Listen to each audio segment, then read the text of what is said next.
Throughout history, a slave was easy to spot.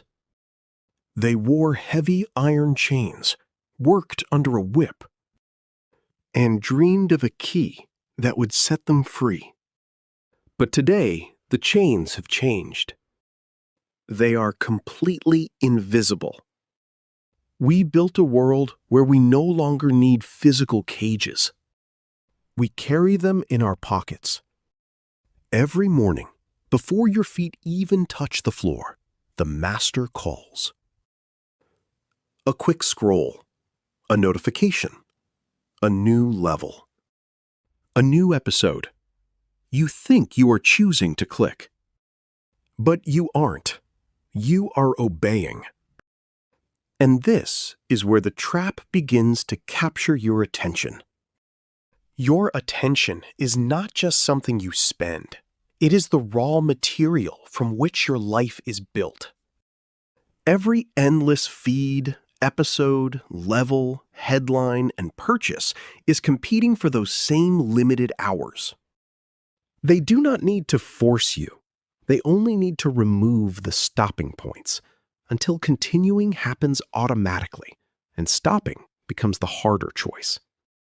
5 more seconds becomes 5 more minutes. 5 more minutes becomes another hour. And the cycle never tells you when enough is enough. The real price is not always the subscription or the click.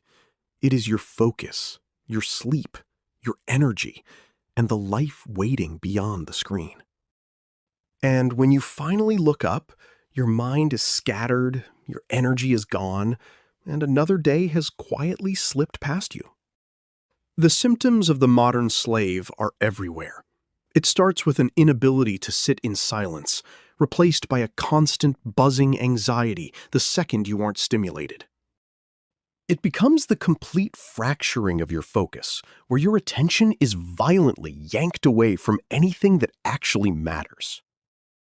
It transforms into a profound, lingering exhaustion because your energy is constantly being siphoned to feed a machine.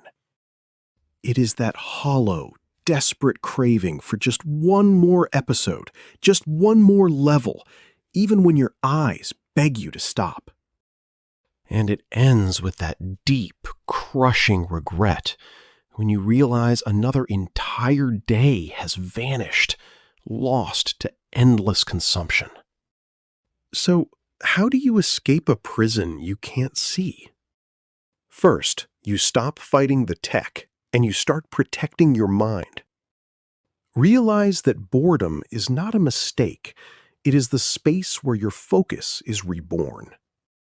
Second, reclaim your mornings. The first hour of your day belongs to you, not to an algorithm. The door is wide open. You don't need a key. You just need to put the device down, look up, and choose to live your own life.